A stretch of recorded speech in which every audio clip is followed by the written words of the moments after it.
Hello,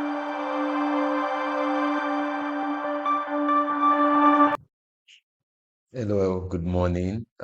So glad to reach you once again. I'm so excited. And basically, this is my second video in this series of conversation with IBJ. Of course, IBJ, I mean, just a short way of saying Ijebu, Bibo, Joseph. Those are my names, Ijebu, Bibo, Joseph. And I'm glad to share with you some of my growth experiences, as it were, um, in the course of my journeys. So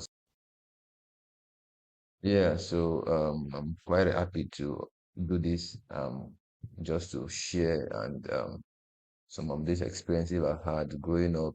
Growth is a beautiful thing.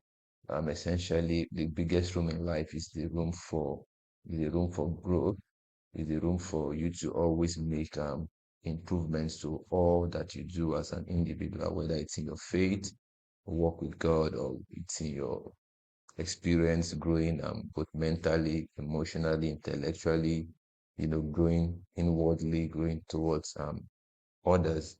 And basically, it's a beautiful experience. For me, life would be very boring if we don't have that room to always keep growing and always shifting the goalpost to become better versions of what God has made us to be. So, just in the short while, I just want to talk about vulnerability in relationship that helps us to grow.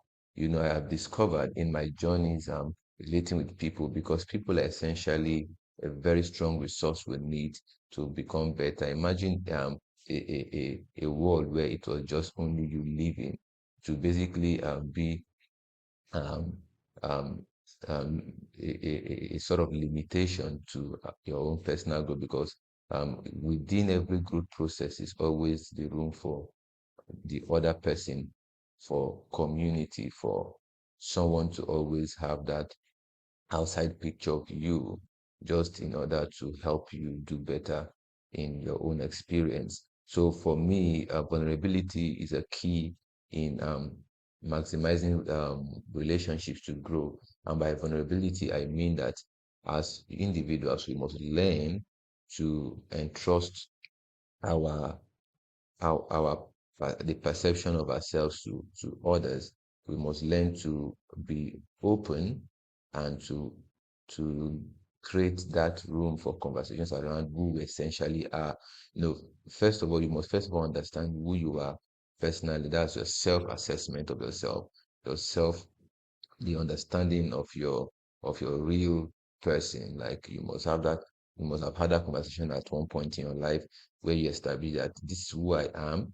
And in that assessment of yourself, you must be having a picture of your strength, your weakness, your opportunities for growth, and then those things that basically threaten those opportunity to grow and all of that. So vulnerability in the context of what we are sharing today is just about you maximizing your relationships for growth. Like, you have to be open to the persons you consider to be friends, or persons that you are in a relationship with, people that fit into this your cluster of improvement or growth process.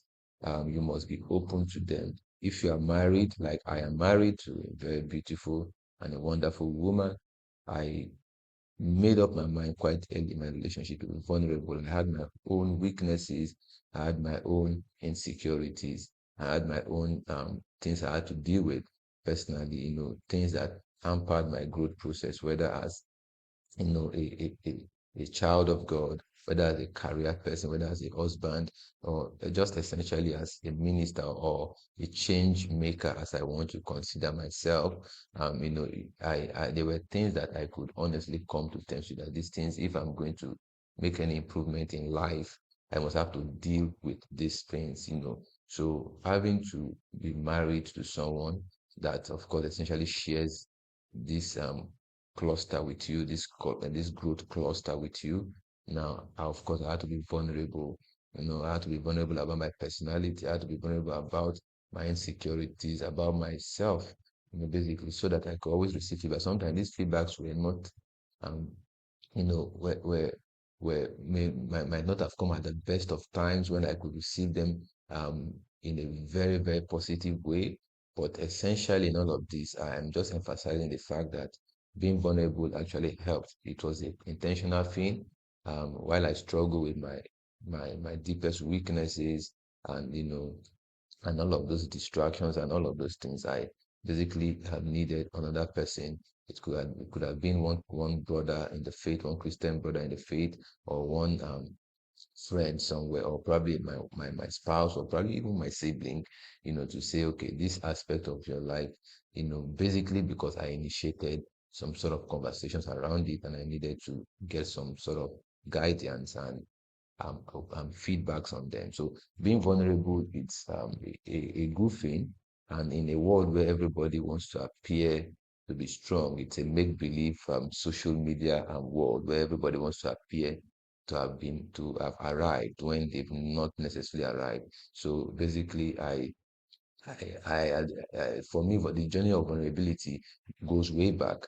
But for me, essentially, it became more important as a Christian, as a believer, to always be open to corrections, to be open to the feedbacks and you know um, um, opinions of others, and then it has really helped me to overcome some of those weaknesses, some of those aspects of character traits that needed to be improved upon. So for you, my friend listening, I want you to just pat yourself on the back wherever you are, and just start being more vulnerable to others and their perceptions around you. I mean, people that essentially loves you and want you to do better in what you do. So until I come your way again, it will be another time of sharing from the wealth of wisdom and experience as I've been getting over the years. Thank you. See you on my next video.